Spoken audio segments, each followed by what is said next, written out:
स्वागत है आपका एडवांस सीरीज के 10वें लेक्चर में। आज मैंने वापस से कुछ और क्वेश्चंस का एनालिसिस किया 2020 के एडवांस में आए हुए क्वेश्चंस का। उस दिन मैंने पेपर 1 का बहुत सारा किया था। आज मैंने इलेक्ट्रोस्टैटिक्स के ऊपर रिसर्च किया। इसमें 11 इलेक्ट्रोस्टैटिक्स हम लोग करना था। इलेक्ट्रोस्टैटिक्स में अभी तक मैं जितना पढ़ के आ पाया हूं 5 क्वेश्चन जेईई एडवांस 2020 में थे। कितने क्वेश्चन? 5 क्वेश्चन बहुत ज्यादा होता है और सब ऑलमोस्ट 4-4 नंबर के हैं न्यूमेरिकल टाइप में, मोर देन 1 चॉइस में। तो कितने क्वेश्चन, कितने नंबर हो गए? 20 नंबर, अप्रोक्सीमेटली 20 नंबर का सवाल अभी तक जो मैं देख पाया हूं। हो सकता है एक आध क्वेश्चन और हो, अगर होने का होगा तो मैं उतना नहीं देख पाया हूं। अभी तक 5 क्वेश्चन जो मैं आज लेके आया हूं वो 5 क्वेश्चन आए थे इलेक्ट्रोस्टैटिक्स के। इससे इलेक्ट्रोस्टैटिक्स का इंपॉर्टेंस समझ में आता है कि भाई किसी चैप्टर से 5 क्वेश्चन आ जाए तो उसका इंपॉर्टेंस तो बहुत ज्यादा होना चाहिए, उसको 10 तोपों की सलामी देनी चाहिए। वैसे मैं इलेक्ट्रोस्टैटिक्स का नाम सुन के लगता भी है कि इसको देख के 10 तोपों की सलामी पहले ही दे दो, बोलने का क्या जरूरत है भाई। 3 महीना पढ़े थे हम लोग, 43 लेक्चर्स रिकॉर्ड हुए इस बार तो। लेकिन सबसे मजेदार बात ये थी कि पांचों के पांचों क्वेश्चन क्लास में करवाए हुए आए थे। अब ये बात तो बड़ा इंटरेस्टिंग है, कुछ लोग इसमें दे के भी आए थे। तो क्या आप लोगों को ध्यान में है? पांचों क्वेश्चन, अब हूबहू थोड़ा तो आईआईटी नहीं पूछेगा, डेटा तो चेंज करेगा ही, लेकिन पांचों क्वेश्चन के जैसा ही क्वेश्चन सेम हम लोग क्लास में किए हैं। आप लेक्चर्स देखेंगे पुराने रिकॉर्डिंग्स तो उसमें आपको मिल जाएंगे। आज मैं उन्हीं पांचों क्वेश्चंस को, 5 में से तो 2-3 एकदम हूबहू ही किया हुआ था क्लास में, 3 तो एकदम था कि हूबहू डिक्टो वही किए थे आगे। ठीक है, सब कुछ सारे कॉन्सेप्ट सेम मैं आज कराऊंगा। तो अगर आपने पढ़ा हो, लेक्चर्स देखे हो तो आपको याद भी आ जाएगा। लेक्चर्स देखे हो या क्लास किए हो, जिसमें भी हो, नोट्स अगर आपका सही से होगा तो आपको याद आ जाएगा, जाके देखना घर में। ठीक है, और इससे ये भी महत्व पता चलता है कि आपके जितने भी फैकल्टीज हैं वो जो आपको क्लास नोट्स दे रहे हैं ना, उस पर भरोसा कीजिए और ब्लाइंड फेथ कीजिए। क्लास नोट्स की चीजों को बहुत अच्छे से याद रखिए और जो कहा जाए कि इसको अच्छे से याद रखना, उसको और अच्छे से याद रखिए।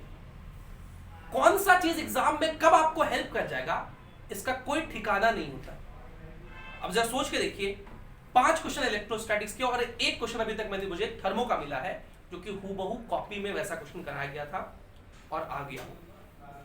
अगर मैं कहूं कि 6-7 क्वेश्चन फिजिक्स में ऐसे हैं, अभी मैंने पूरा नहीं किया है, अभी मैं सिर्फ 2 चैप्टर की बात बता रहा हूं, इलेक्ट्रोस्टैटिक्स और केटीजी थर्मो। बाकी चैप्टर्स की मैं बात ही नहीं कर रहा। अगर ये 2 चैप्टर से 6 क्वेश्चंस थे अभी तक जो मेरा एनालिसिस है, तो 6 क्वेश्चन, टोटल क्वेश्चन है 36 क्वेश्चन में से 6 क्वेश्चन मतलब 17% के आसपास हुआ, 17%। ऐसे ही अगर मैं मान के चलूं कि इतना ही सब सब्जेक्ट में भी उसी के आसपास आया हो, तो 17% सवाल जेईई एडवांस में, ये बहुत बड़े लेवल की बात है। जेईई मेंस में कॉपी में कराया हुआ सवाल आ जाए, बुतरू लेवल का बात, नीट में भी आ जाए। आईआईटी में एक आध सवाल ऐसा होता है जो कॉपी में कराया हुआ। लेकिन इस बार इलेक्ट्रोस्टैटिक्स की हालत ये देख करके मुझे बहुत ऐसा लगा कि इस बार जो इतना अच्छा रिजल्ट हुआ है, इतने बच्चे का सिलेक्शन हुआ है, उसमें एक चैप्टर अगर जिम्मेदार होगा तो इलेक्ट्रोस्टैटिक्स होगा। हालांकि ये मैं उस बात को दोहराते हुए कह रहा हूं जो मैंने पिछले क्लास में आपसे कही थी कि पहले 7 क्या थे, ये वाले 8वें-9वें नंबर से शुरू हुए थे, है ना, और दूसरे पेपर में थे कुछ सवाल, 2-3 तो आसान वाले दूसरे पेपर में थे, ताकि पहला पेपर देख के बच्चा एग्जॉस्ट हो जाए, उसको लग जाए कि भैया हमसे नहीं होने वाला है, और तब जाके दूसरे पेपर में अच्छे मिले थे।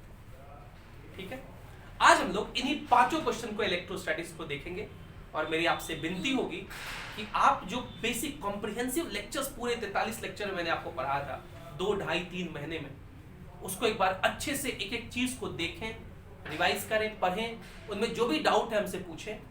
और दूसरी बात, एक बात और है कि ये जो क्वेश्चंस है ना, ये क्वेश्चंस आपके कॉपी से हैं, इसका मतलब ये तो एक हम बताए थे, ये क्वेश्चन तो बुक से उठाए गए थे। और बुक कौन से सॉल्व किए थे हमने? एचसीवी, सिंगेज और टीसी पांडे। इसी क्वेश्चंस में क्लास में कराता हूँ मैक्सिमम, एक आध इरोडोव के, और अब एसएस क्रोटोव हम लोग शुरू कर रहे हैं। ये जो क्वेश्चंस थे ना, डीसी पांडे, एचसीवी और सिंगेज के ही क्वेश्चंस में थे। डीसी पांडे से तो नहीं, एचसीवी और सिंगेज के ही क्वेश्चंस में से थे। वो मैं अभी आपको दिखाऊंगा जो हमने क्लास में किए थे। ठीक है, तो इसका मतलब ये भी है कि जो आपके स्टैंडर्ड टेक्स्ट बुक्स हैं उसको एकदम चट कर जाना है। चट करने का मतलब ये नहीं खाली क्वेश्चन बना लेना है, क्वेश्चन को कॉन्सेप्चुअली बना लेना है, ताकि डेटा चेंज करके भी अगर हमसे सवाल पूछे तो हम लोग उस सवाल को आसानी से सॉल्व कर सकें। ठीक है, तो इन 5 सवाल को लेके आज मैं आया हूं। बट फर्स्ट थिंग फर्स्ट, पिछले क्लास में एक सवाल मैंने आपको दिया था, उस सवाल को कर ले, पहले करके आए आप लोग? नहीं, बना ही नहीं, कि ट्राई नहीं किए, मतलब ट्राई करके आए ना कम से कम, तो उस सवाल को डिस्कस कर ले। तो वो सवाल मैं डिस्कस करता हूं, पहले वो सवाल कर लेते हैं, फिर इलेक्ट्रोस्टैटिक करेंगे। तो वो सवाल था जी एडवांस 2020 का मैकेनिक्स का, वो सवाल हम लोग कह सकते हैं उसको। अब उतना लंबा सवाल था तो मैं लिखूंगा तो नहीं, लेकिन मैं उसे रिप्रेजेंट जरूर कर दूंगा, और फिर हम लोग एक सवाल पे आ जाएंगे। तो शुरू करते हैं उस सवाल के साथ। सवाल ये था, मैं सवाल को वापस से पढ़ दे रहा हूं, आपके पास सवाल लिखा हुआ था। Put a uniform metre scale horizontally on your index finger with the left one at 0 centimeter and the right one at 90 centimeter। मतलब अगर मैं इसको डायग्रामेटिकली रिप्रेजेंट करूं तो क्वेश्चन कह रहा है कि आप एक मीटर स्केल लीजिए। मीटर स्केल मतलब उसका लेंथ कितना होगा? 8 मीटर। 1 मीटर का ये स्केल लीजिए, मतलब 100 सेंटीमीटर का। और ऐसे करके हम लोग देख रहे हैं, तो ये हमारा लेफ्ट फिंगर हुआ, ये हमारा राइट फिंगर हुआ। तो क्वेश्चन कह रहा है, या इधर से ही देखते हैं, ऐसे देखते हैं, इधर लेफ्ट कहेंगे, इधर राइट करेंगे। So put your left one at 0 centimetre. ये जो 0 सेंटीमीटर है, यहां पे कौन सा फिंगर रख दीजिए, तो मैं ऐसे खाली दिखा दे रहा हूं, ये लेफ्ट रखती है, ठीक है। And the right one at 90 centimetre, तो यहां कहीं 90 सेंटीमीटर का मार्किंग होगा, तो यहां पे हम लोग राइट को लिख देते हैं। ये हो गया 90 सेंटीमीटर, और ये कितना हो गया? 0 सेंटीमीटर। और यहां कहीं 100 सेंटीमीटर का वो मार्किंग होगा।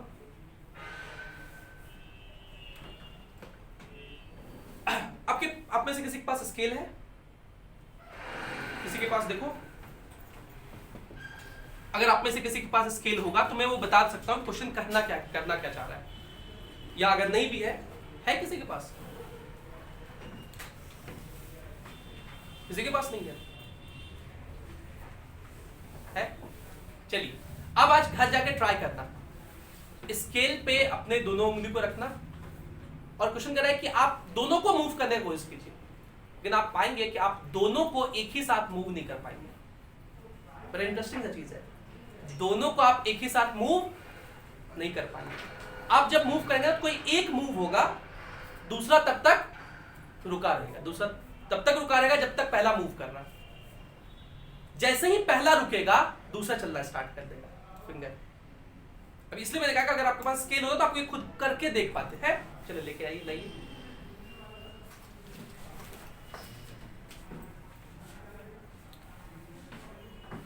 देखिए, ये मैं 2 फिंगर यहां रख रहा हूं, और हम लोग दोनों में से दोनों को मूव करने का हम लोग कोशिश करते हैं एक दूसरे की तरफ, ठीक है। पता नहीं कैमरा इस बात को रिकॉर्ड कर पाएगा कि नहीं कर पाएगा, पर आप लोग की आंख से तो दिख ही पाएगा। क्या कैमरा रिकॉर्ड कर पाएगा इसको? तो देखिए, अब मैं दोनों को मूव करने की कोशिश कर रहा हूं। अभी कौन मूव हो रहा है? मैं फोर्स दोनों पे लगा रहा हूं। अब देख पाए आप? एक बार फिर से देखिए, फिर से कोशिश कीजिए। अब ऐसा नहीं मैं जान ही कर रहा था खुद से तुम लोग भी कर लेना। देखो, फिर से ट्राई कर रहा है।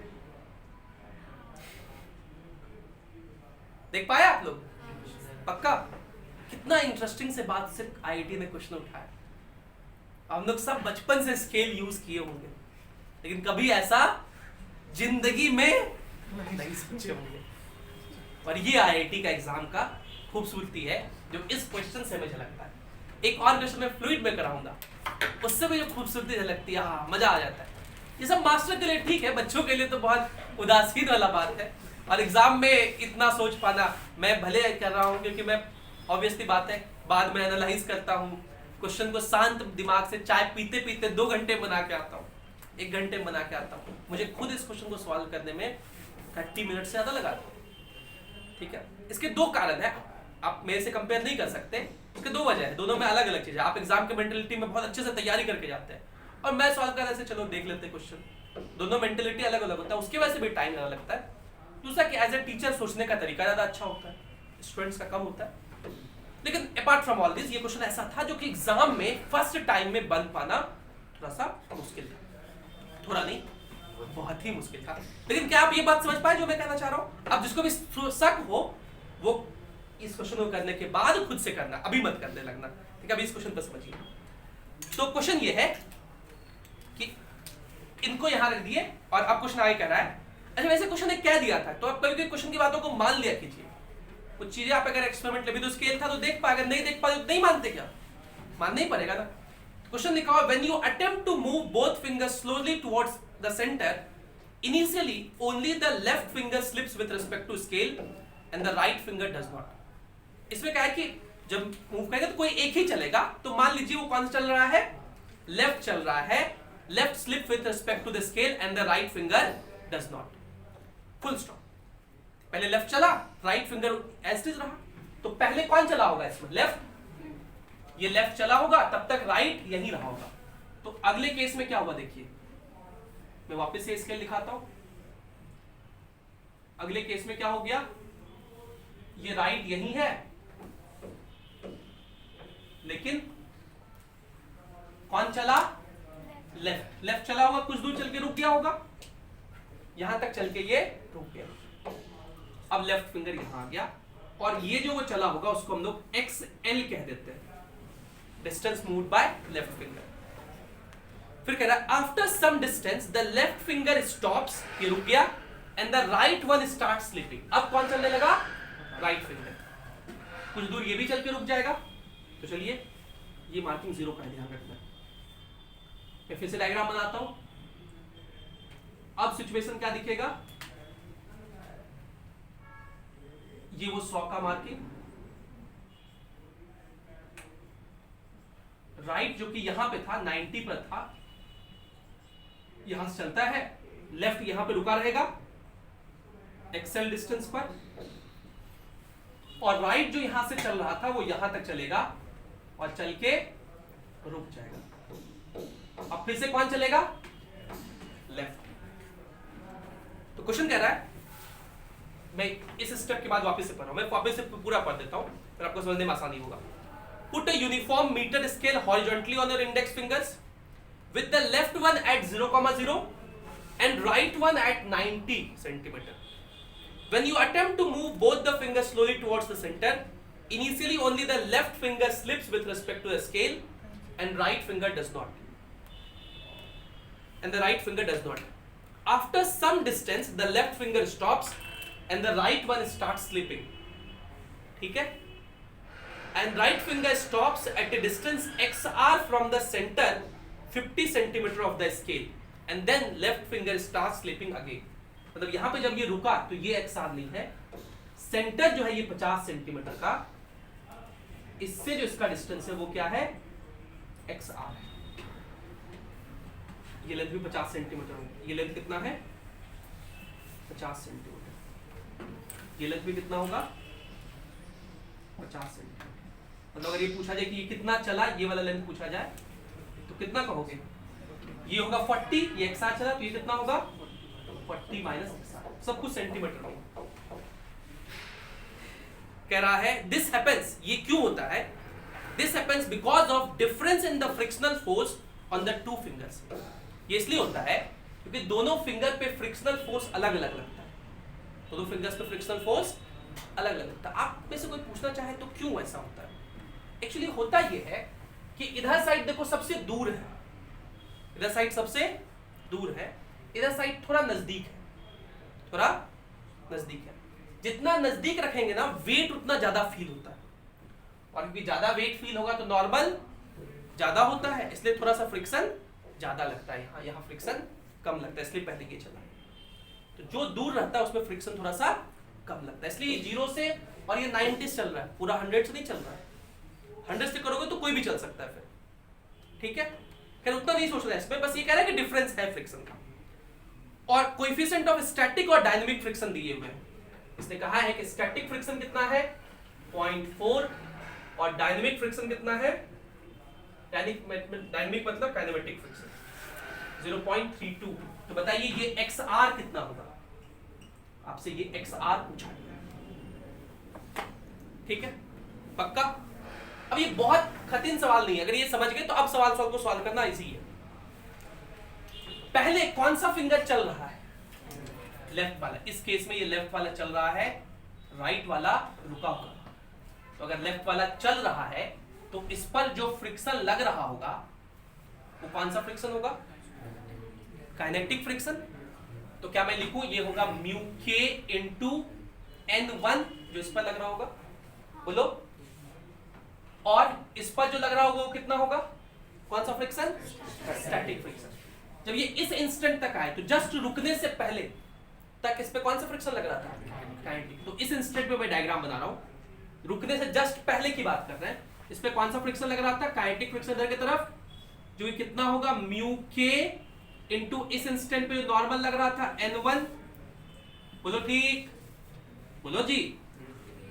म्यू के कितना? 0.32, बोलो 0.32 इंटू N1, ये होगा ना फ्रिक्शन। और अभी ये चला नहीं है, जस्ट चलने वाला है, तब तक इस पे कौन सा फ्रिक्शन लग रहा था? तो इस पे N2 ऊपर और फ्रिक्शन इधर कौन सा? कितना? 0.4 इंटू N2। आप ये समझ पा रहे हैं क्या कह रहे हैं? फिर समझिए, थोड़ा सा इस पे कंफ्यूजन होता है। देखिए ये जस्ट चलने वाला है, जस्ट चलने वाला है मतलब स्टैटिक को क्रॉस किया होगा तभी चल सकता है। और ये जस्ट रुकने वाला है, चल के चलते चलते कौन सा लग रहा था? काइनेटिक। अब इस स्केल का वेट कहां लग रहा होगा? इसके सेंटर पे, जो कि 50 सेंटीमीटर का लाइन होगा, ये वाला, ये जो लाइन है 50 सेंटीमीटर का, यहां पे क्या लग रहा होगा? इसका वेट लग रहा होगा mg नीचे की तरफ। और इस पॉइंट के अबाउट टॉर्क इस सिस्टम का क्या होगा? 0। मतलब ये सिस्टम इक्विलिब्रियम में होंगी, बात आप समझ पा रहे हैं?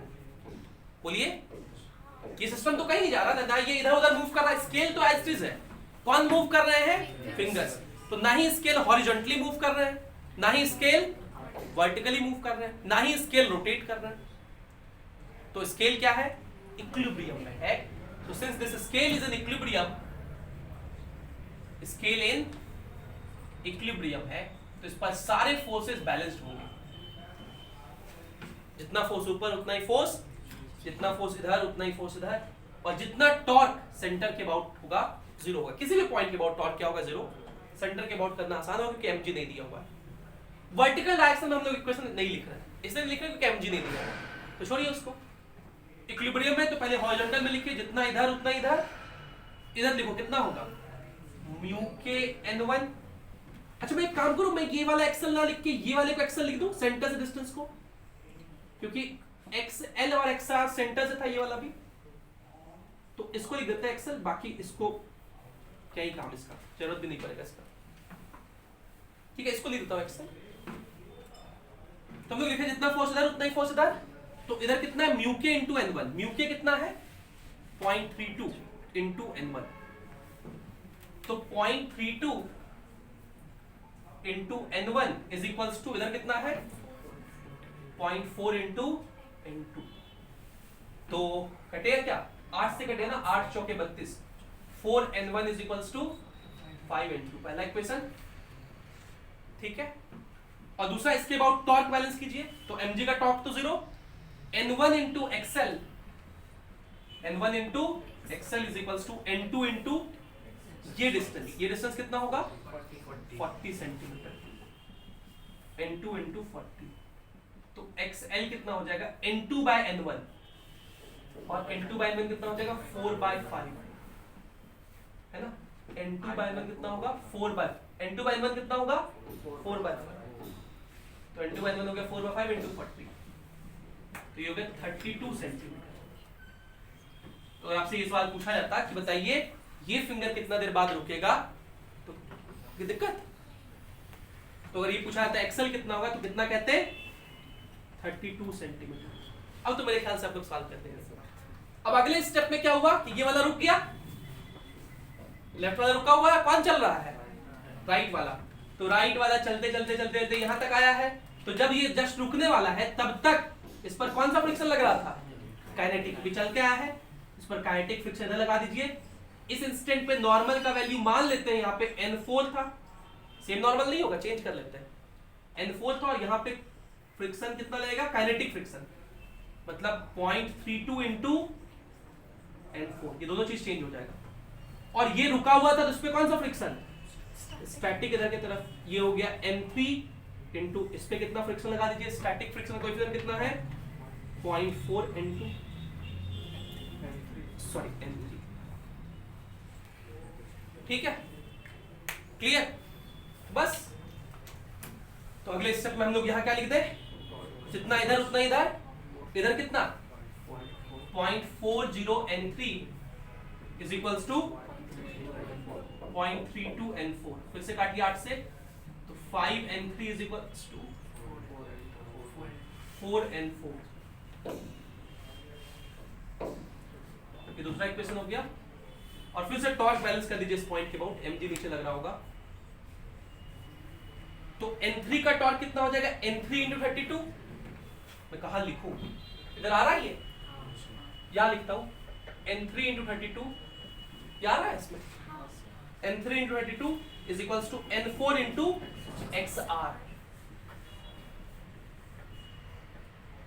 और n4 इधर चला जाएगा तो n3 bye n4, n3 bye n4 कितना होगा 4 by 5 into 32 is equals to xr।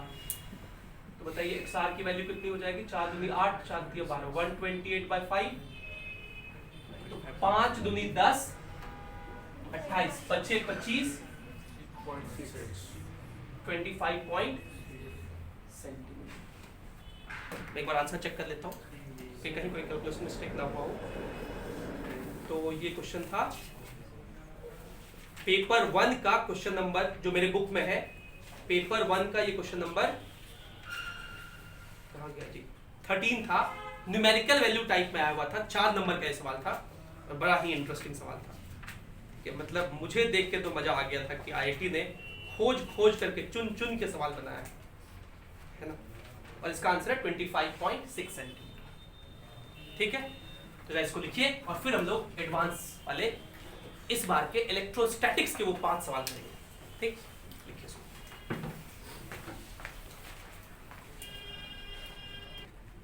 दीजिए किताब दीजिए।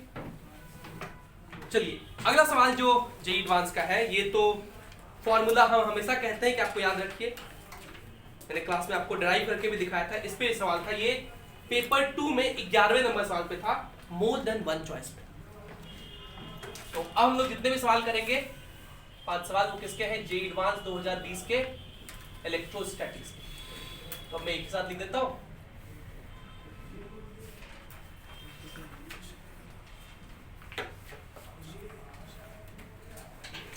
चलिए लिखिए सवाल, पहला सवाल लिखिए, two identical non conducting solid spheres, two identical non-conducting solid spheres of same mass and charge, two identical non-conducting solid spheres of same mass and charge, of same mass and charge are suspended in air, are suspended in air from a common point, from a common point by two non-conducting massless strings, by two non-conducting massless strings of same length, of same length, of same length,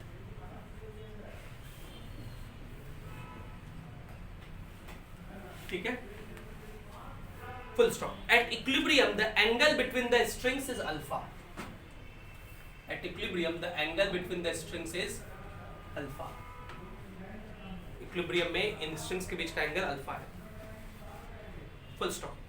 The spheres are now immersed in a dielectric liquid, the spheres are now immersed in a dielectric liquid। आपको याद आ रहा है ये सवाल, लग रहा है कि मैंने कराया है, मैं झूठ तो नहीं बोल रहा है, मैं फेंक तो नहीं रहा, पक्का ना दीपक, भरोसा है, ठीक है,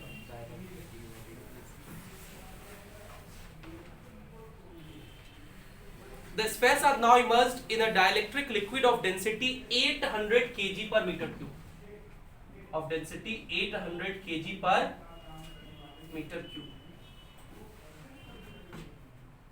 And dielectric constant 21. And dielectric constant 21. Full stop. If the angle between the strings remains same. If the angle between strings remain same. तभी कुछ दिन पहले मैंने आप लोग को डिराइव करके भी ये दिखाया था। अगर सेम रहता है तो आप लोग वापस डिराइव कर सकते हैं। इस बॉल का डेंसिटी को हम लोग डी लिए थे, इसको रो लिए थे के लिए, तो क्या फॉर्मूला आपको याद करने कहा गया था? k is equals to d by D minus, और ये मैंने बगल में आपके कॉपी में लिख दिया था, रिमेंबर एज अ फॉर्मूला।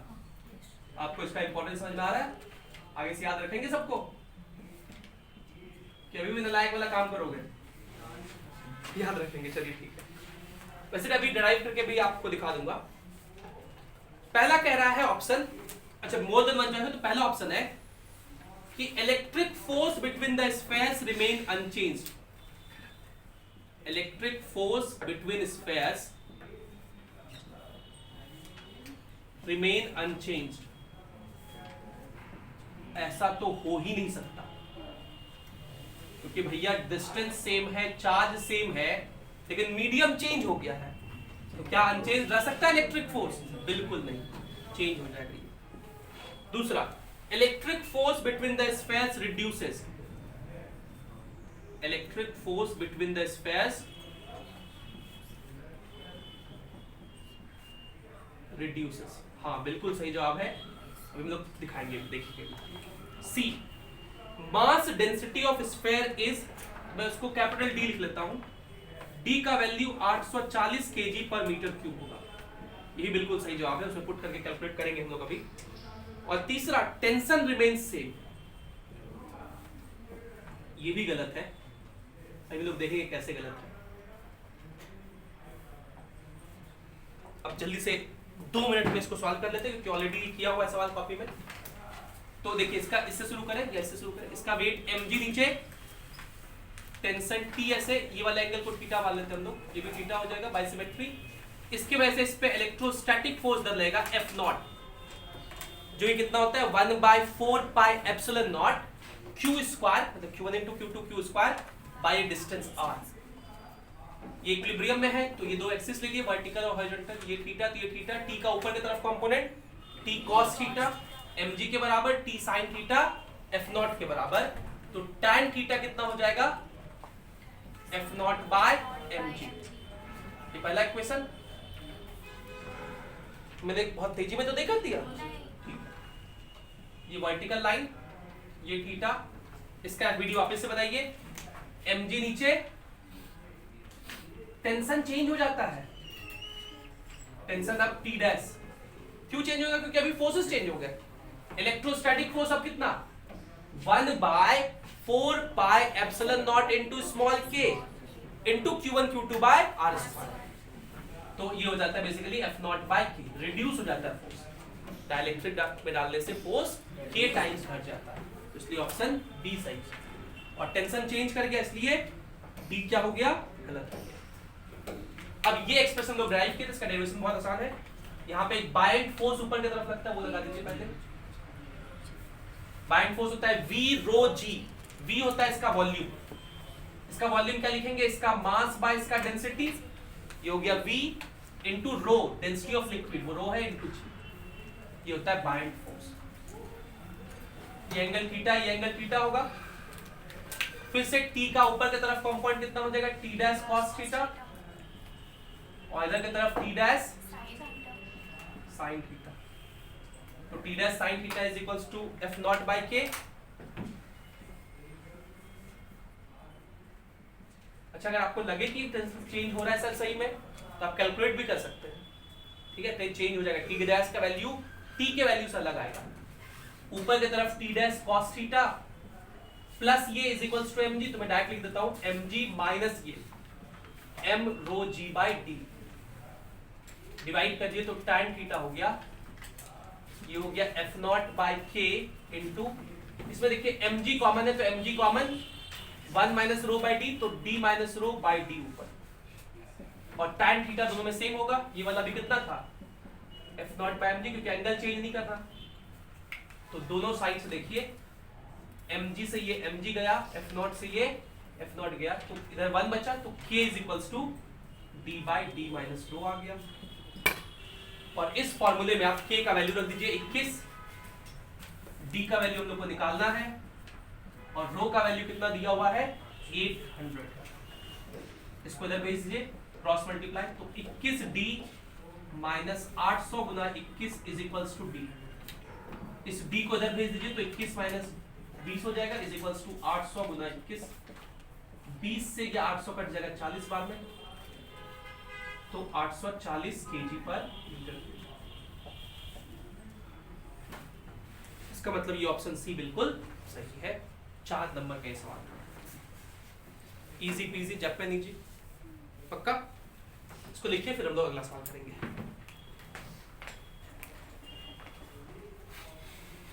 तो चलिए अगले सवाल पे चलते हैं। जो इससे पिछले वाला सवाल था वो अगर आप ढूंढना चाहें उसका सोर्स तो आपको कॉपी में तो मिल ही जाएगा, बाकी डीसी पांडे में भी वो है, वो डी क्वेश्चन डीसी पांडे में भी है, सिंगेज में तो होगा ही, जाहिर सी बात है सिंगेज के भी सॉल्व एग्जांपल में वो है। अगला सवाल जो मैं करा रहा हूं सिंगेज में हूबहू सेम सवाल है, आपके कॉपी में भी कराया गया था, लेक्चर में भी, खाली थोड़ा सा इसने चेंज किया, एक पॉइंट चेंज कर दिया है खाली। क्वेश्चन ये है, अगर आपको ये याद हो तो, अगर रिकॉर्डिंग्स वाइज बात करें तो L11-12 के आसपास जहां मैं कूलम्स लॉ में SHM डिस्कस करता हूं वहां पे आपको मिल जाएगा। उस क्वेश्चन में मैंने ये कराया था कि यहां एक चार्ज है, फिक्स चार्ज, और एक स्प्रिंग है, और एक दूसरा चार्ज उसके साथ किसमें है, इक्विलिब्रियम में है, और इस चार्ज को स्लाइटली अगर डिस्प्लेस करेंगे तो प्रूफ कीजिए कि ये SHM एग्जीक्यूट करेगा, उसका टाइम पीरियड बताइए। यहां पे सवाल ये पूछा गया था कि इंस्टेड ऑफ चार्ज यहां पे खाली बोलने के लिए बोल दिया छोटा सा डायपोल है, छोटा सा क्या है एक, जिसका डायपोल मोमेंट p, क्या ही फर्क पड़ता है। चार्ज था तो फोर्स लिखे थे kq² बाय रेजिस्टेंस जो भी था, डायपोल है तो क्या लिखेंगे, इसके वजह से electric field kp by r³ into q, ये ना, बस रख दीजिए यहीं पे बस, थैंक यू, यही लिखेंगे, कोई दिक्कत तो नहीं। अच्छा तो क्वेश्चन अब लिखिए, थोड़ा सा लैंग्वेज लिखना पड़ेगा इसका।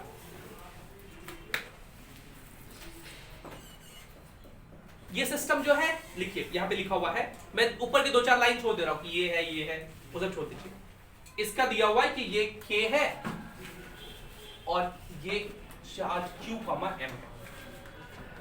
अब आगे लिखिए, the entire system is kept on a smooth horizontal surface, मतलब ये सारा चीज किस पे हो रहा है, स्मूथ हॉरिजॉन्टल सरफेस पे हो रहा है, mg नीचे लग रहा होगा, नॉर्मल ऊपर, तो उसका चर्चा यहां नहीं होगा। तो entire system on smooth horizontal surface, ठीक है। अब क्वेश्चन आगे लिखता है,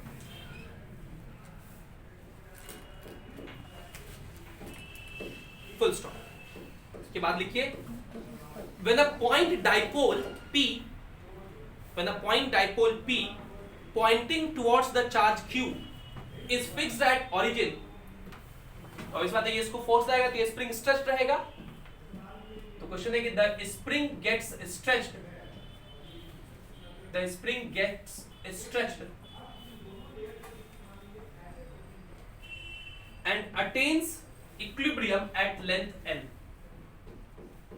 and attains equilibrium at spring length L,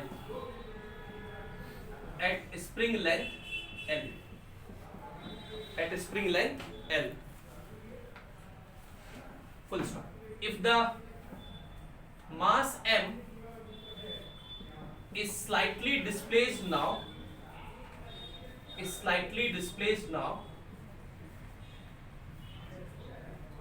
comma, it executes oscillation, क्या हो गया,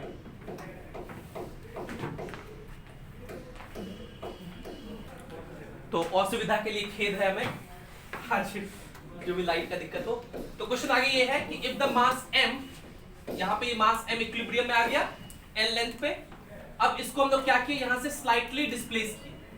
अगर जब इसको स्लाइटली डिस्प्लेस करोगे और छोड़ोगे तो ये SHM एग्जीक्यूट करेगा, वो प्रूव करके निकालेंगे आप। कह रहे हैं कि वो ऑसिलेशन एग्जीक्यूट करता है जिसका फ्रीक्वेंसी कितना है 1/डेल्टा√k/m। तो आपको बताना है कि ये जो डेल्टा है वो कितना होगा, और ये भी न्यूमेरिकल वैल्यू टाइप में था, तो डेल्टा की वैल्यू निकाल के आपको यहाँ पुट करनी है। ठीक है, 4 नंबर के सवाल अगर आपको याद हो तो बिल्कुल ऐसा ही सवाल हम लोग किए थे, उसमें यहाँ पे एक चार्ज था, ठीक है, वहां पे भी हम लोग फ्रीक्वेंसी ही निकाले थे, याद आ रहा है आपको?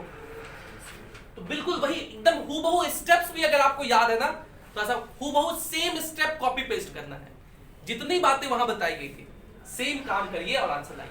पहले आप ट्राई कीजिए, फिर हम सॉल्यूशन बताएंगे।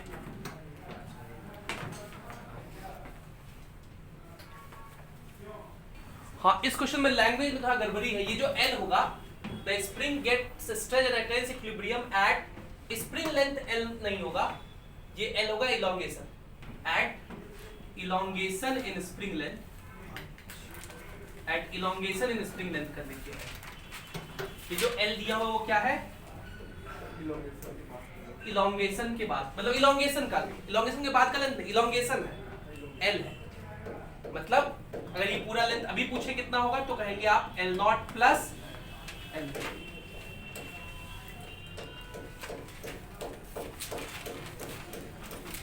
L0 प्लस L, ठीक है।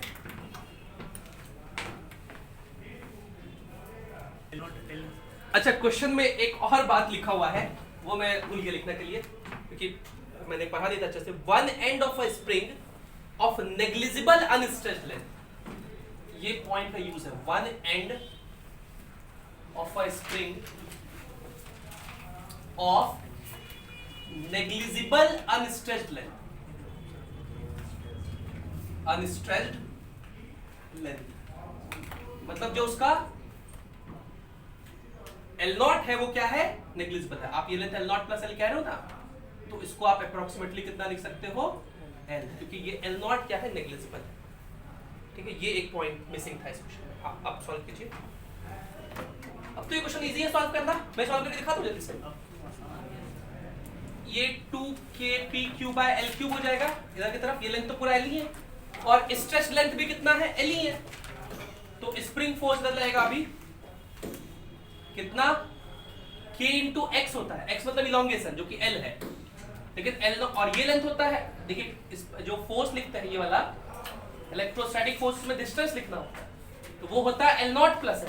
लेकिन क्वेश्चन में क्या दिया हुआ है कि नेग्लिजिबल अनस्ट्रेच्ड लेंथ है, मतलब L0 को आप नेग्लेक्ट कर दें तो सिर्फ L ही बचेगा। तो यहां से क्या सॉल्व होके आएगा,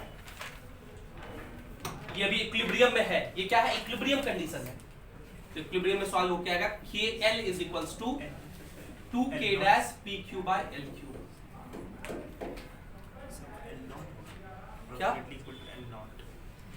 अप्रोक्सीमेटली L0 क्यों होगा, जब हम elongation in spring length L ले रहे हैं, इलोंगेशन इन स्प्रिंग L लिए ना, L0 को कहां नेग्लेक्ट कर दिए, L0 ही नेग्लिजिबल है, negligible unstretched length, unstretched length मतलब जो लेंथ ही नेग्लेक्ट, हाँ अनस्ट्रेच्ड लेंथ ही नेग्लिजिबल है। ठीक है, स्ट्रेच्ड लेंथ नेग्लिजिबल नहीं है, जो अनस्ट्रेच्ड लेंथ था L0 वो नेग्लिजिबल है। ठीक है, ये पहले ठीक है। अब यहां से इसको इधर खींच दीजिए, मान लीजिए x, तो अभी देखो ये 10 न्यूटन है, ये भी 10 न्यूटन है।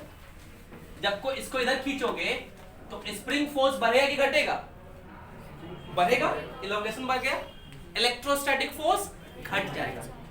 मतलब इस कंडीशन पे जब ये यहां आ जाएगा, उसका डायग्राम मैं यहां बना रहा हूं, उस पर स्प्रिंग फोर्स इधर लगेगा, स्प्रिंग फोर्स इधर कितना लगेगा, k इंटू जितना इलोंगेशन हुआ है, तो पहले से इलोंगेशन तो L है ही, और अब कितना हो गया x, और इधर लगेगा इलेक्ट्रोस्टैटिक फोर्स कितना, अच्छा 2k होता है, मैं उसको k' इसलिए लिख रहा हूं क्योंकि k ऑलरेडी यहां यूज है, 2kp3, 2kp/r³ होता है इलेक्ट्रिक फील्ड इनटू चार्ज।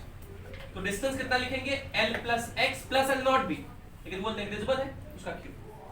अभी दोनों में ये ज्यादा है तो फोर्स नेट इधर होगा, पहला कंडीशन सिस्टम के लिए यही था कि ये वाला फोर्स बड़ा होना चाहिए, ये वाला फोर्स छोटा होना चाहिए, मतलब जिन्हें डिस्प्लेस करे उसके अपोजिट नेट फोर्स लगे। अब ये नेट फोर्स कितना होगा बताइए? नेट फोर्स होगा के L plus x minus 2k dash P Q by L plus x का क्यूब। अब इसमें थोड़ा सा कैलकुलेशन समझिए ध्यान से। ये कैलकुलेशन आपको सिखाया गया था कैसे करते हैं। 2k dash P cube constant, इसमें से l जबरदस्ती वाला कॉमन ली तो l क्यूब बचा 1 प्लस एक्स बाय एल का पावर -3 यहाँ आ जाएगा बाइनोमियल से। जिसको ये ना समझ में आया वो प्लीज इस क्लासरूम को छोड़ के भाग जाए, उसके औकात के बाहर का है ये सब बात। ये सब बात इतना एक लाइन में समझ लिया करो। 2k dash P cube by L cube minus plus 2k dash P cube by L cube into 3x by L. ये होगा नेट फोर्स, और नेट फोर्स x के प्रोपोर्शनल होना चाहिए। जो प्रोपोर्शनलिटी कांस्टेंट होता है उसको हम लोग k कहते हैं। तो नेट फोर्स लिख के देखिए, कुछ कुछ कैंसिल आउट हो जाएगा। KL और ये वाला तो इक्वल है तो दो कट गया, और ये वाले वैल्यू को देखिए हम लोग क्या लिख सकते हैं? ये वाले वैल्यू को KL लिख सकते हैं, और जैसे ही KL लिखेंगे ये LL कट जाएगा, तो 3kx प्लस kx कितना हो जाएगा? 4kx। तो नेट फोर्स कितना हो गया? 4k into x. So net force is proportional to x. Hence it will execute SHM. इसका टाइम पीरियड कितना होता है? 2 pi under root m by k, और k क्या होता है? ये वाला चीज जो x के साथ है, तो यहाँ 4k हो जाएगा। फ्रीक्वेंसी कितना होता है? 1 बाई टाइम पीरियड, तो फ्रीक्वेंसी कितना हो जाएगा इसका उल्टा? 1 by 2 pi under root 4k by m, और 4 बाहर आ जाएगा तो 2 बन के बाहर आएगा, और ये 2 तो 1 by pi under root k by m, और पाई की जगह क्या लिखा हुआ है? डेल्टा। तो डेल्टा की वैल्यू कितनी? पाई के बराबर। और पाई कितना लिखेंगे अगर लिखना होगा एग्जाम में? 3.1। समझ गए? इजी पीजी पक्का। इसको लिखिए फिर अगला सवाल करेंगे।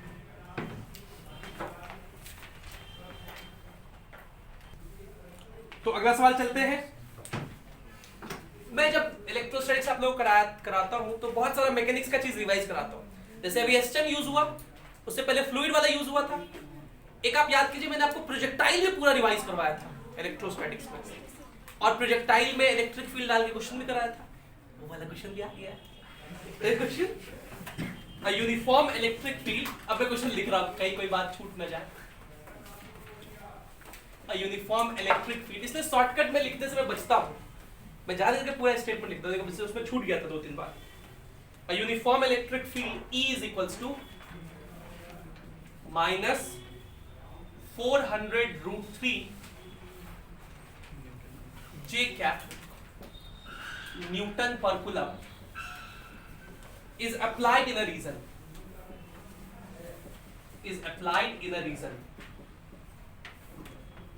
More than one choice में ये भी सवाल था।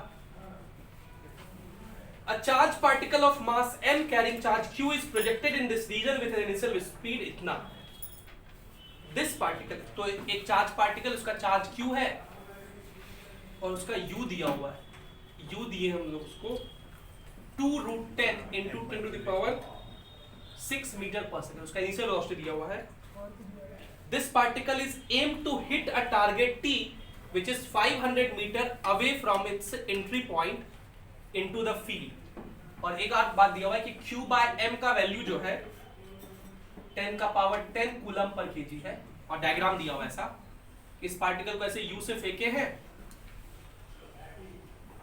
ये एंगल थीटा है, और इसको जो हिट करना है ये यहां जाके हिट करता है एक टारगेट t को, जो टारगेट जो है कितना मीटर दूर है?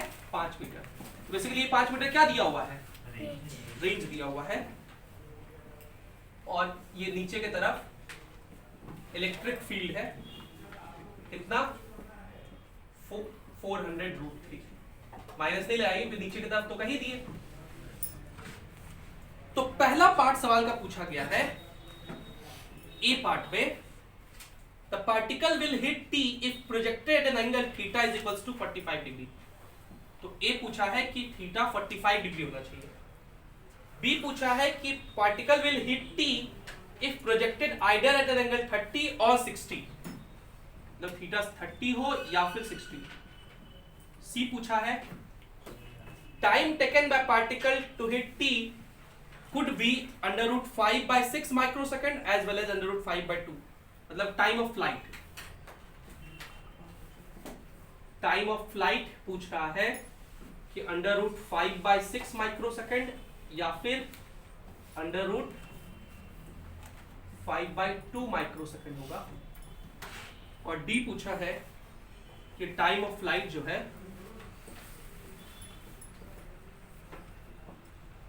वो अंडर रूट 5 by 3 माइक्रोसेकंड होगा। ये तो मेरे ख्याल से बहुत ही आसान सवाल है। अच्छा, आपको आंसर याद है? बस बी और सी जो बनाया है, ये तो बहुत ही प्रोजेक्टाइल में, ये तो बहुत ही बेसिक केस था कि भाई इधर लग रहा था जी पहले से लगता है और plus Q E by M, Q E by M भी लग जाएगा। अब जी का वैल्यू तो 10 होता है, क्यू बाय एम दिया हुआ है 10 टू द पावर 10 और इनटू ई भी करना है, तो ये वैल्यू बहुत ज्यादा होगा जी के एस्पेक्ट में, तो जी को आप क्या समझ लीजिए? नेग्लिजिबल। मतलब जो नीचे की तरफ एक्सेस है वो सिर्फ क्यू ई बाय है। और सिंपल से तो प्रोजेक्टाइल मोशन है, इसका रेंज दिया हुआ है आपसे, तो रेंज का क्या फॉर्मूला? u स्क्वायर साइन 2 थीटा बाय जी, और जी मतलब नीचे वाला एक्सेलेरेशन जो कितना क्यू ई बाय। याद कीजिए ये फॉर्मूला एग्जैक्टली आपको कॉपी में लिखाया गया, बिल्कुल ऐसे करके। और रेंज कितना दिया हुआ है? 5 u स्क्वायर, इसका स्क्वायर करो तो 4 इंटू 10 हो जाएगा ये, और 10 टू पावर 12, 10 टू पावर 13 में लिख दूं, into sine 2 theta upon Q E by M, Q by M दिया हुआ है 10 टू द पावर 10 और इंटू ई, और ई कितना है? 400 रूट 3। जरा काटपीट कीजिए, तो 4 से ये कट जाएगा 100 बार में, और ये 10 टू द पावर 10, ये 10 टू द पावर 12 हो जाएगा मिलके, ये हो जाएगा 10, और 5 से 10 कट जाएगा 2 बार में, ये रूट 3 इधर भेज दीजिए। तो sine theta is equals to root 3 by sine 2 theta is equals to root 3 by 2।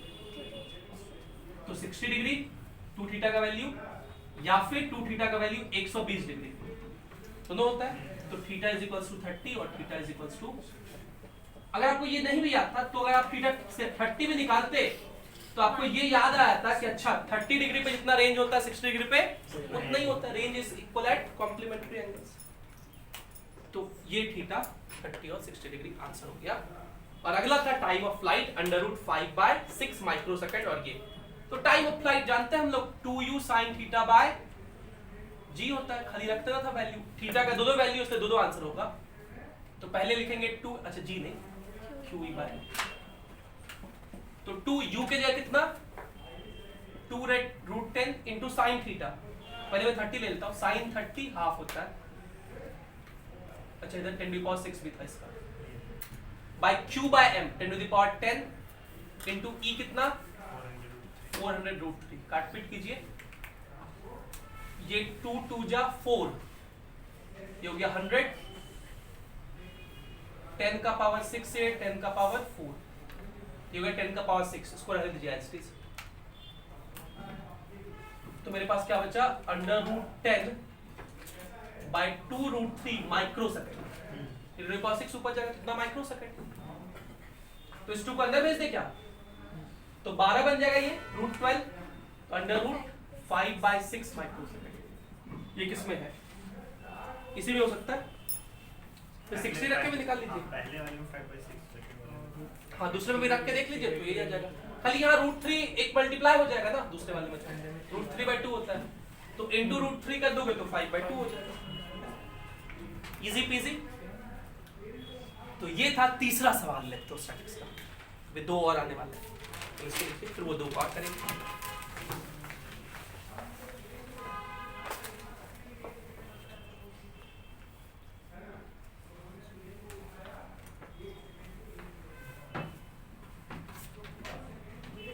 है ना स्नात, बनता है एग्जाम में।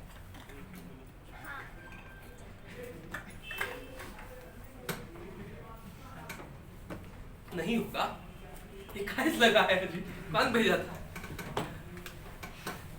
मैं भेजा था, नहीं होगा। मीम।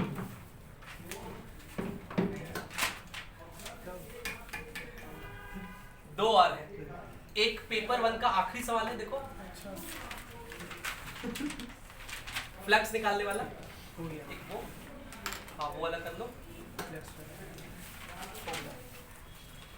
फोटो बोला, फोटो भेज दिया। ये बोलो।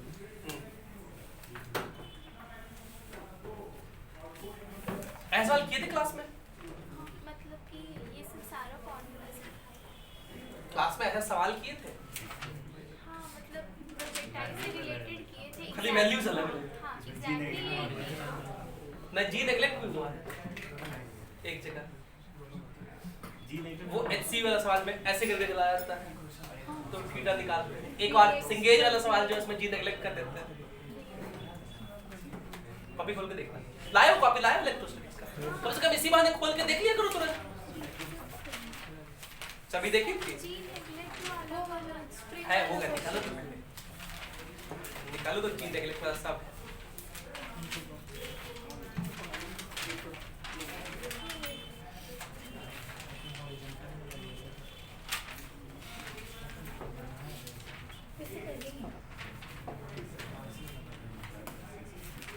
इसी में जी नेगलेक्ट कर देता हूँ।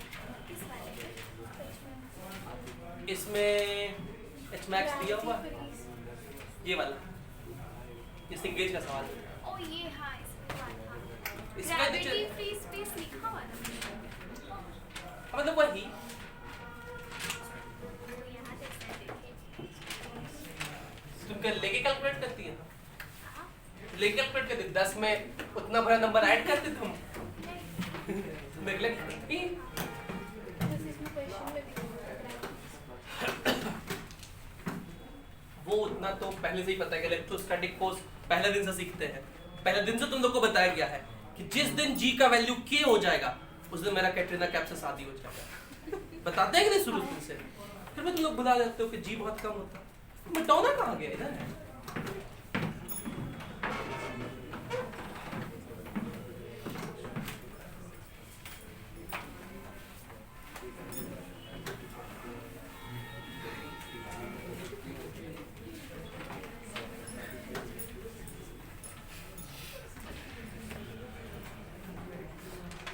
चलो अगला सवाल करें। सर और ये क्या? और कोई बात नहीं, रहने दीजिए, जो भी आया आने दीजिए रिकॉर्डिंग में। एक आज एक आता है। अब आते हैं हम लोग आगे। अगला क्वेश्चन जो है ये फ्लक्स के ऊपर है, ठीक है? इसको लिख लेते हैं हम लोग पहले। तो क्वेश्चन एक सर्कुलर डिस्क है, एक सर्कुलर डिस्क है और इस पर चार्ज इसके सरफेस पर डिस्ट्रीब्यूटेड है। Sigma is equals to sigma naught into 1 minus small r by capital R। अच्छा आप लोग जान करके छोड़ती है रिकॉर्डिंग होते हुए? सर का बात सारा रिकॉर्ड होते होने दे। आप लोग चाहते हैं मेरे साथ ऐसा हो? सोचे नहीं थे। सिग्मा नॉट एक कांस्टेंट है और स्मॉल r जो है वो distance from centre of disc. अच्छा ये सिग्मा देख के कुछ और फीलिंग तो नहीं आ रहा? क्या है सिग्मा? बताइए, आधा लोग को याद भी नहीं। Surface charge density. सिग्मा क्या है? का प्रिंस याद है? सरफेस चार्ज डेंसिटी है। कह रहा है कि हम लोग क्या किए, electric flux through a large spherical surface निकाले that encloses the charge disc completely. एक बहुत लार्ज स्फेयर है, मैं लिख रहा हूं, electric flux through a large spherical surface that encloses the charged disk completely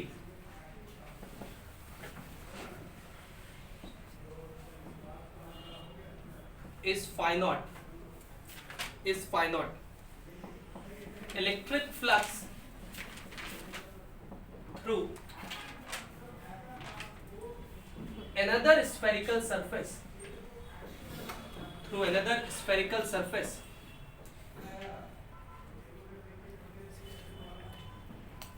of radius r by 4 and concentric with this is phi.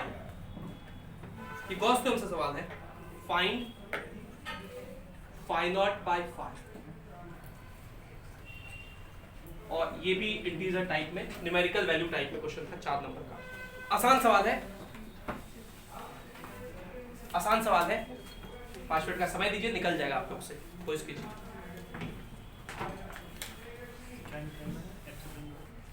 देखिए पहला part क्या पूछा है, electric flux through a large spherical surface. मतलब ये disc होगा कुछ इस तरह से,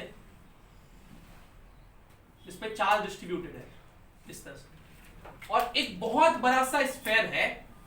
ये मैं छोटा सा दिखा रहा हूं, ये बहुत बड़ा सा स्फेयर है. इससे फ्लक्स कितना होगा, तो गॉस थ्योरम से समझना ना, किसी भी इनक्लोज्ड गॉसियन सरफेस से फ्लक्स कितना होता है, Q enclosed by epsilon not. तो इस गॉसियन सरफेस के अंदर कितना चार्ज इनक्लोज्ड है, इस डिस्क का टोटल चार्ज. बोलिए, इस डिस्क का. और डिस्क पे चार्ज कैसे निकालते हैं, dq होता है सिग्मा इंटू dA. सिग्मा क्या होता है, सरफेस चार्ज डेंसिटी. सिग्मा होता है चार्ज बाय एरिया, तो चार्ज क्या होगा, सिग्मा इंटू dA. आपको पूरा निकालना है तो आप इंटीग्रेशन करेंगे. चार्ज क्या हो जाएगा, सिग्मा dA का integration. Sigma naught into 1 minus small r by capital R into dA कितना, 2 पाई r dr. डिस्क में जो एलिमेंट लेते हैं वो एक छोटा सा रिंग होता है, r रेडियस का dr थिकनेस का. और जो कहां से कहां इंटीग्रेट कर देंगे, 0 से कैपिटल R तक. तो बस. अच्छा ये इंटीग्रेशन ये सब किए हैं कि नहीं, ऐसा कहां किए हैं, डिस्क के वजह से इलेक्ट्रिक फील्ड ऐसे ही निकाले. डिस्क की वजह से इलेक्ट्रिक फील्ड कितना होता है, कितने लोग याद है, बोलो. डिस्क के वजह से उसके एक्सियल पॉइंट पे electric field, but k q1 q2 rho by 2 epsilon naught sigma by 2 epsilon naught, very good, into 1 minus x by under root r square minus r square plus x square. ताकि याद कर लीजिएगा. और potential बस यही वाला चक्कर इधर आया था, sigma by 2 epsilon naught bracket under root r square plus x square minus x plus potential.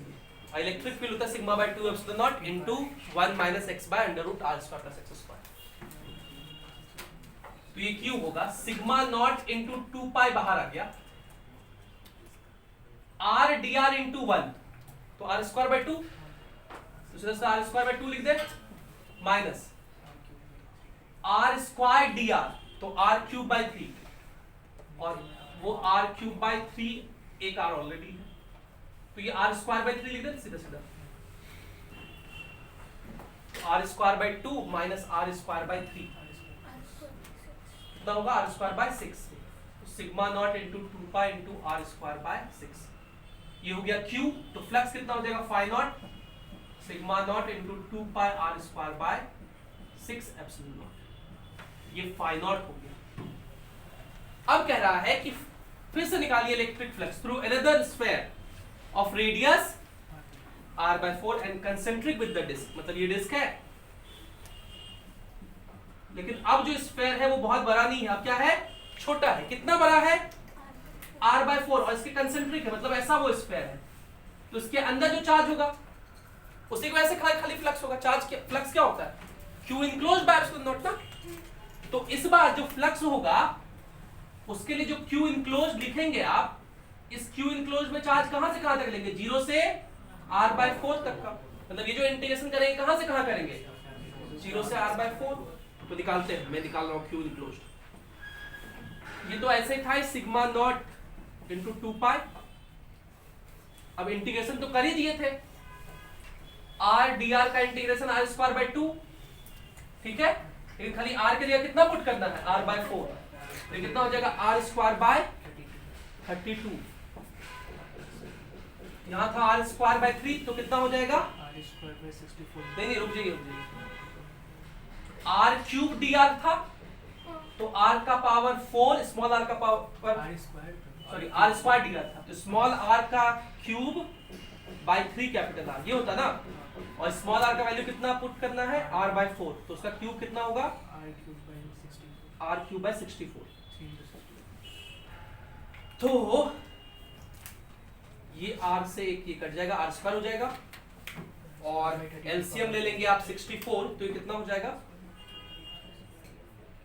64 LCM ले लिए, नहीं 64 थोड़ी एलसीएम लेंगे, 32 common. 60 या 32 कॉमन ले लें, 32 कॉमन ले लीजिए, तो यहाँ बचा 1 और यहाँ बचा 6, तो एलसीएम हो गया 6 और ये मैंने 5 आर स्क्वायर, तो ये हो गया चार्ज। तो फ्लक्स फाई कितना हो जाएगा इस केस में, sigma naught into 2 pi into 5 R square by 32 into 6 ना एप्सिलॉन नॉट। आपसे किसका वैल्यू पूछा है, फाई नॉट बाय फाई, इसका वैल्यू पूछा, डिवाइड कर दीजिए, डिवाइड करेंगे तो सिग्मा नॉट से सिग्मा नॉट कटा, 2 पाई से 2 पाई कटा, आर स्क्वायर से आर स्क्वायर कटा, एप्सिलॉन कटा, 6 से 6 कटा, तो ऊपर में बच गया 2, नहीं 2 तो नहीं बचा, कट गया ना, 32/5, तो रेशियो हो जाएगा 32/5 मतलब 6.4।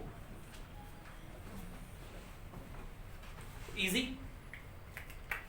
एक क्वेश्चन और था, चलिए इसको लिखिए, फिर वो आखिरी सवाल करेंगे।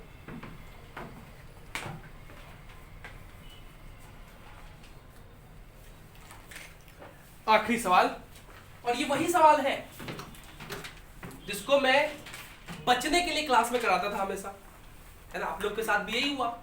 वो क्वेश्चन वही है, एचसी वर्मा का वही सवाल है, वही एग्जाम्पल का सवाल है, जिसका कैलकुलेशन कोई नहीं कर पाता है, उतना लंबा कैलकुलेशन वाला याद करो, लामीर से हमने आकर क्या ऐसे वाला आंसर 17.5 डिग्री, वो क्वेश्चन हम हमेशा क्लास में कराते हैं। क्यों कराते हैं, बस यही रीजन कि ताकि कोई बच्चा फिर से पूछे ना, और वो हर साल यही होता था, नहीं कराते थे वो क्वेश्चन, तो क्या होता था, बच्चा आके पूछता था, तो जबरदस्ती हम क्लास में कराते थे, क्योंकि 10 बच्चा आके पूछेगा 10 बार बताना पड़ता था।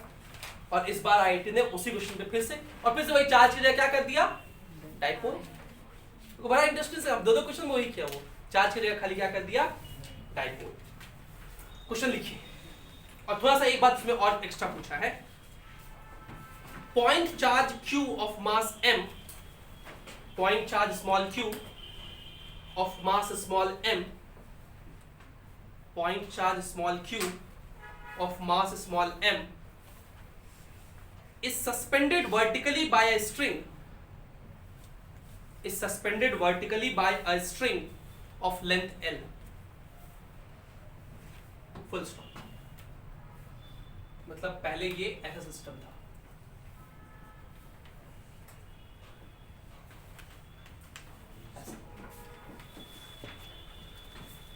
full stop। A point dipole of dipole moment P, a point dipole of dipole moment P, एक point dipole है, point dipole of dipole moment P, of dipole moment P is brought near the charge from infinity,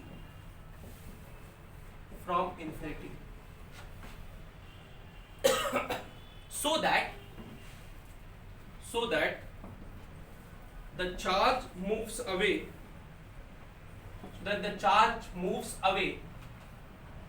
and the system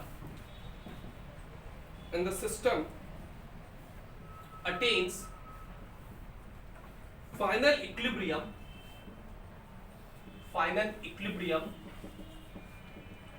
as shown in figure,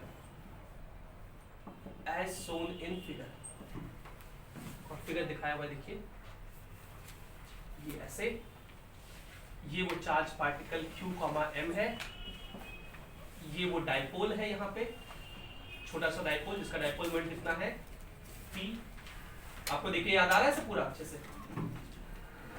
और ये length alpha कह रहा है, ये length l है, ये लेंथ l है, ठीक है, और ये हाइट h दिया हुआ है, इससे ये इसको रेफरेंस कहा है, इस रेफरेंस से ये हाइट कितना है h, पहले यही था रेफरेंस, पहले ऐसे था, यहां से वो उठ के ऐसे गया है, ठीक है। आपसे पूछा है फाइंड वर्क डन इन, नहीं फाइंड नहीं, if the work done in bringing the dipole, if the work done in bringing the dipole to this position, work done in bringing the dipole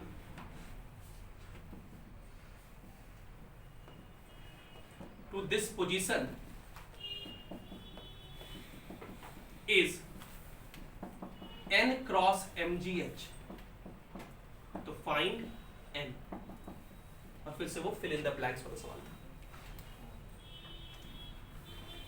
फिर से वो फिल इन द ब्लैंक्स वाला सवाल था, और इसका आंसर है paper 2 question number 5, paper 2 question number 5 का आंसर है 2।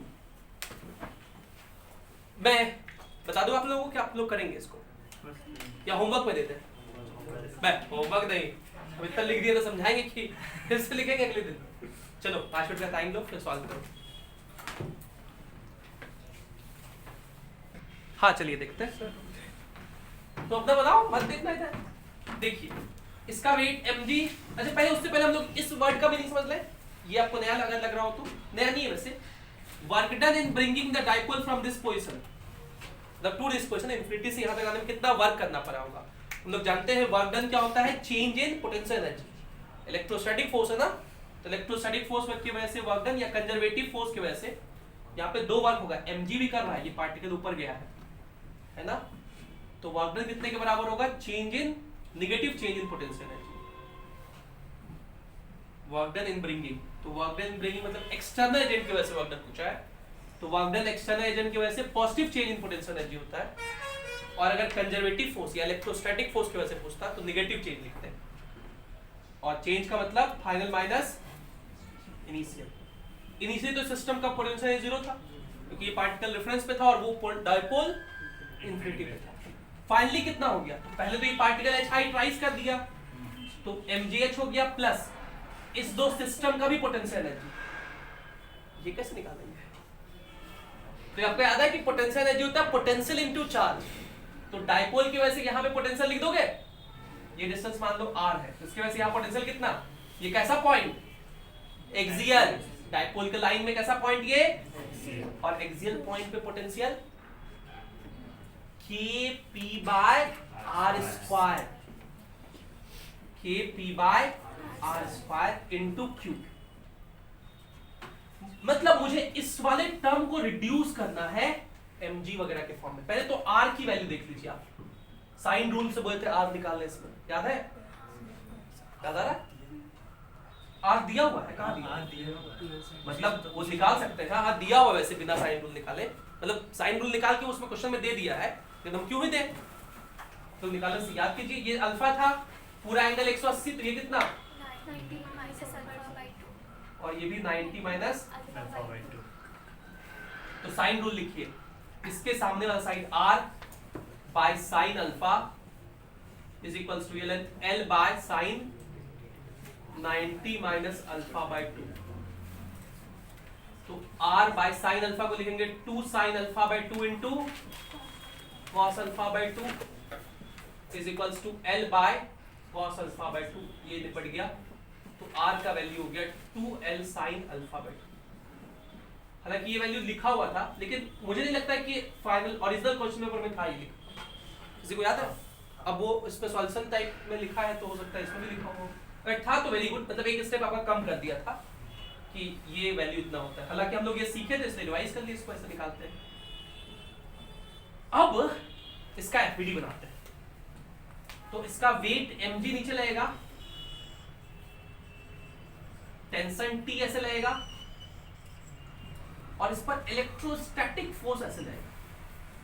अभी मैं इसको F0 लिखता हूं, और ये F0 होगा कितना, इसके वजह से इलेक्ट्रिक फील्ड मतलब Kp by 2 Kp by Q, axial point पे electric field 2 Kp by Q into Q, ये F0 की वैल्यू। और इसके लिए हम लोग नामी स्टर्म का हेल्प ले लेते हैं। ये 90 माइनस अल्फा बाय 2 है, तो ये एंगल कितना हो जाएगा, अल्फा बाय 2, क्योंकि हॉरिजॉन्टल वर्टिकल। ये 90, ये कितना हो जाएगा 90 माइनस अल्फा बाय 2। अच्छा ये वाला एंगल कितना होगा वो निकाल लेते हैं, तो कैसे निकाले वो, इसको ऐसे मिला दीजिए, तो वो हो जाएगा अल्फा तो ये हो जाएगा अल्फा, हाँ होगा ना, वर्टिकली अपोजिट एंगल।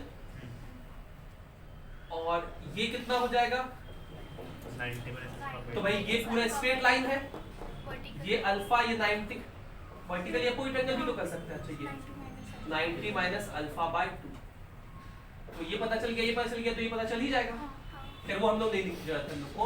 ये इक्विलिब्रियम में है तो लामीज थ्योरम ओबे होगा, तो F0 बाय उसके सामने का एंगल का साइन, तो ये कितना हो गया पूरा एंगल, F0 के सामने एंगल मतलब यहां से लेकर के यहां तक angle 180 minus alpha is equals to mg के सामने वाला एंगल, क्योंकि हम लोग को mg के फॉर्म में ही सब चाहिए।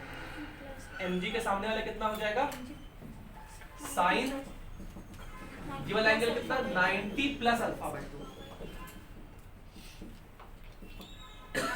Sign 180 minus alpha, sine alpha ही होता है, तो ये हो जाएगा 2 sine alpha into by 2 into cos alpha by 2, और ये हो जाएगा mg by sine 90 plus alpha by 2 cos alpha by 2।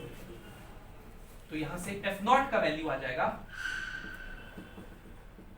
mg 2mg sign alpha by 2, और F0 का वैल्यू हम लोग को पता है, तो हम लोग को इस फॉर्म में लिखना है तो लिखते चलिए। ये हो गया वर्क mgh प्लस, ये वैल्यू देखिए kpq by r square, kpq by r square, तो मैं इसको क्या लिख सकता हूं,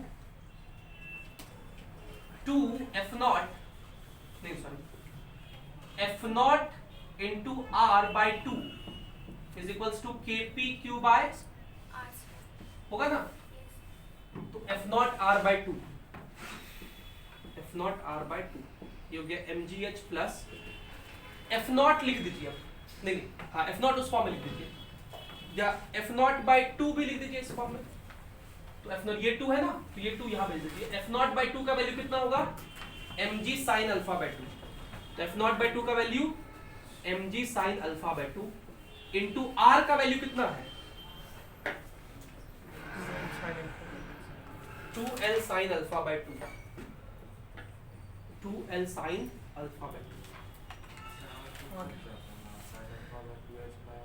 सर h का value l minus l cos alpha है, तो रुको रुको रुको एक सेकंड, ये h है l minus l cos alpha, और h कितना होगा, ये उस r तो cos देखिए, r cos अल्फा बाय इसको ऐसे मिला दीजिए, r तो ये l है, ये पूरा l है, और ये l है, तो ये कितना हो जाएगा l cos अल्फा, तो h का वैल्यू होगा l into 1 minus cos alpha, और 1 माइनस cos अल्फा होता है 2 साइन स्क्वायर अल्फा बाय 2, मतलब l into 2 sine square alpha by 2 को h कहेंगे, तो l into 2 sine square alpha by 2, ये पूरा क्या हो गया h, तो mgh प्लस mgh 2 mgh, और ये 2 क्या हो गया मेरा कैपिटल N,